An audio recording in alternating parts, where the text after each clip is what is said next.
மதிப்பெண்கள் எடுத்து தமிழக அரசின் 7.5% உள்ஒதுக்கீடு அடிப்படையில்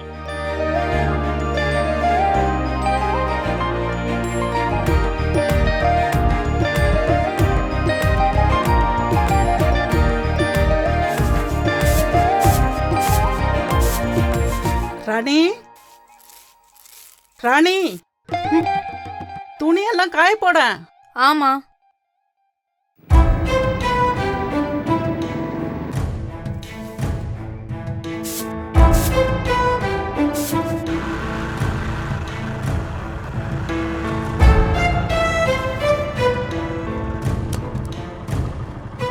கடலை நான் வாங்கிட்டு வரல. எதுக்கு? ராணி சப்பாத்தி கேட்டுச்சுல்ல. முதல்ல போய் நல்லெண்ணெய் இருந்தா எடுத்துட்டு வா. உன் பொண்ணு செஞ்ச காரியத்துக்கு ஒரே அடி அவளை தலை முழுகணும். என்னடி இது? என்ன இது?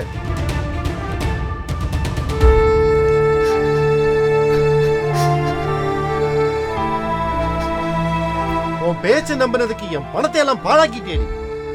பாஸ் ஆயிடுவேன்னு வாய்க்கிடிய பேசின. இப்ப என்னாச்சு? ஃபெயில் ஆயிட்டாளா? ஃபெயில் ஆயிட்டா? அவ டாக்டர் இல்லடி. அந்த ஹாஸ்பிட்டல்ல ஒரு ஆயாவா கூட வாங்க மாட்டான்.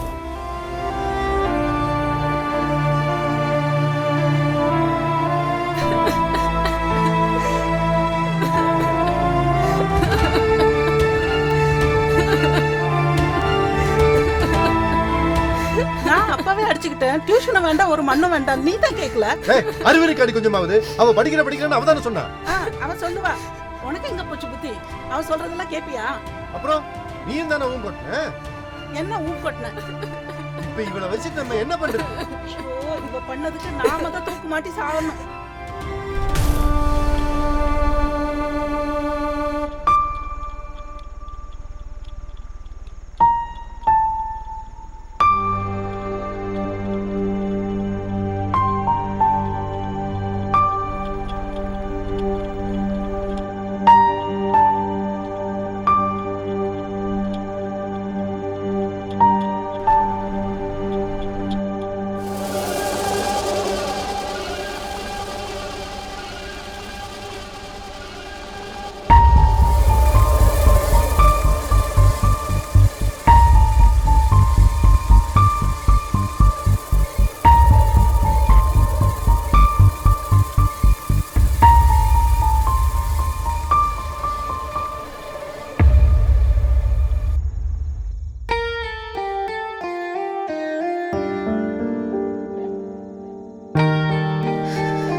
பேரு ராணி இல்ல? பேருக்கு ஏத்த மாதிரி நீ ரொம்ப தைரியசாலிதான். தற்கொலை பண்ணிக்கிறவங்க கோழை இல்ல, அதுக்கு பெரிய தைரியம் வேணும்.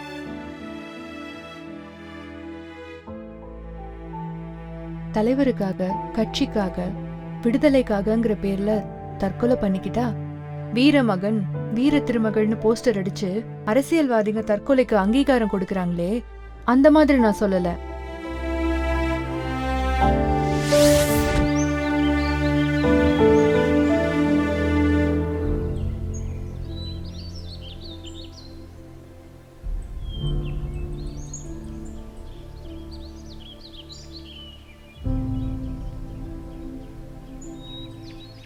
உனக்கு உங்க வீட்ல ராணின்னு பேர் வச்ச மாதிரி எனக்கு இளவரசின்னு பேர் வச்சாங்க. ரொம்ப செல்லமா தான் வளர்ந்தேன். ஆனா நான் தைரியசாலி இல்ல. ஆனா உன்ன மாதிரி முட்டாளும் இல்ல. நானும் நீட் எக்ஸாம்ல ஃபெயில் ஆனவதான்.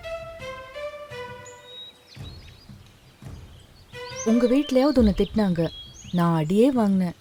ஆனா இந்த முட்டாள்தனத்தை நான் பண்ணல.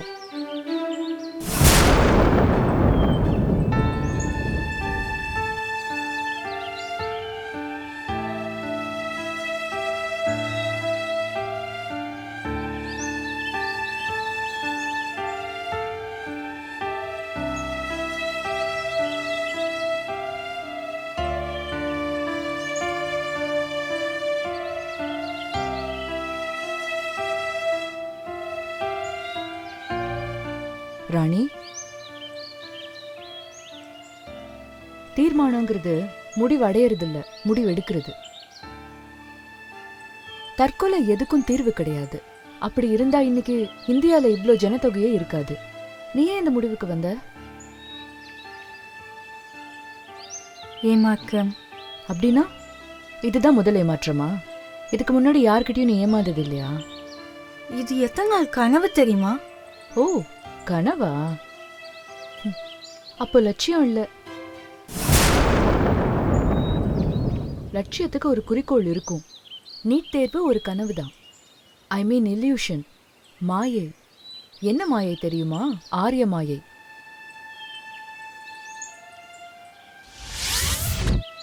நீ கவிதையெல்லாம் படிப்பியா? கவிஞர் கபிலன் எழுதிய கவிதை. படிக்காதே தீட்டென்றான், மீறி படித்தேன் நீட் என்றான். இப்போ உனக்கு புரிஞ்சிருக்கும் நீட்டோட நதி மூலம் ரிஷி மூலம் என்னன்னு. நீட் அப்படின்னு என்னன்னு சொல்லு. National eligibility come entrance test. உனக்கு அது மட்டும்தான் தெரியும். அதுக்கு ஒரு ஆக்ரோனிம் இருக்கு. சொல் சுருக்கம் NEET. Not in education, employment R training. கூகுளில் போய் பாரு. படிப்பு, வேலை, பயிற்சி எதுவுமே இல்லாம தான் நிறைய பேர் இந்தியாவில் சாதிச்சிருக்காங்க. நீங்க எப்படி உங்க தோல்வியை ஓவர் கம் பண்ணீங்க? எது தோல்வி? Failure is a teacher, not an undertaker. தோல்வி ஒரு வாத்தியார், வெட்டியான் இல்ல.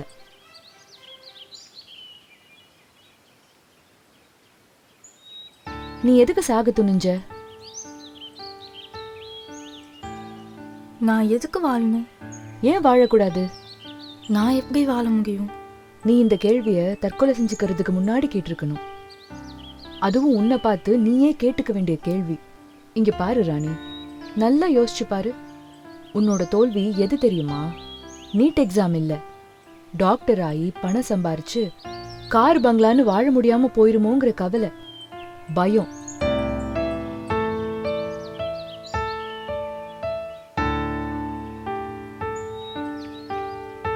மக்களுக்கு சேவை செய்யணும், தொண்டு செய்யணும்னா டாக்டரா தான் ஆகணும்னு அவசியம் இல்ல. நர்ஸா கூட ஆகலாம். நான் அதுதான் செஞ்சேன். இதுக்கு பேரும் நீட். ஐ மீன் NEAT. நீட்.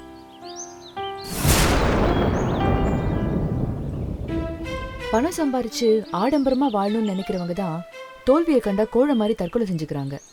சேவை செய்யணும்னு நினைக்கிறவங்க டீச்சரா கூட ஆகலாம். மதர் தெரேசா மிடில் ஸ்கூல் கூட படிக்கல.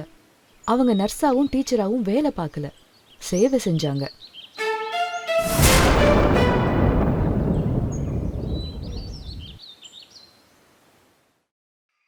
நான் நிறைய பேசுறேன்னு சொல்லுவாங்க. பேசணும், ஒருத்தருக்கு ஒருத்தர் நிறைய பேசணும், அன்பா பேசணும், ஆறுதலா பேசணும். அதுக்கு பேரு தான் உறவு, குடும்பம். உங்க பொண்ணுகிட்ட எத்தனை நாள் மனசை விட்டு பேசியிருப்பீங்க? உங்க மக ஆசைப்பட்டதை நீங்களும் விரும்புனீங்க. அதான் அது நடக்கலன்னு உடனே அவளுக்கு ஆறுதல் சொல்லாம ஆத்திரமா பேசிருக்கீங்க. நீங்க நினைச்ச படிப்போ வேலையோ வேறையா இருந்திருந்தா அவளை திட்டிருப்பீங்களா? தலைமுழுக வேண்டியது நிறைய இருக்கு. உங்க பொண்ணு இல்ல, உங்க கௌரவம், உங்க பெருமை, கோபம், பொறாமை, வெறுப்பு, இன்னும் எவ்வளவோ இருக்கு. அதுதான் பைபிள் சொல்லுது. 5 வயசுல கீழே விழுந்தா பதறி போய் தூக்கி விடுறீங்க. அதுவே 15 வயசுல விழுந்தா எப்படி உங்களுக்கு கோபம் வருது? இவளை பெத்தவங்க யாருன்னு மத்தவங்க கேட்கணும். அதுக்கு பேர் தான் வளர்ப்பு. கடவுள் படைச்ச உயிரை அழிச்சுக்க நமக்கு உரிமை இல்லை. அதுவே பாவம். இவ உயிரோட திரும்பி வந்தது கடவுளோட கிருபை. நீங்க எல்லாருமே திருந்தி வாழணுங்கிறது கடவுளோட விருப்பம்.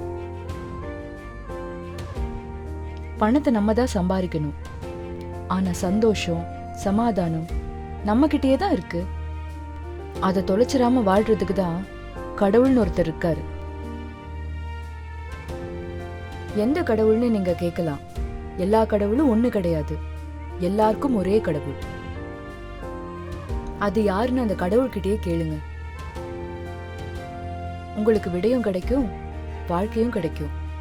சந்தோஷமா இருங்க. God bless you.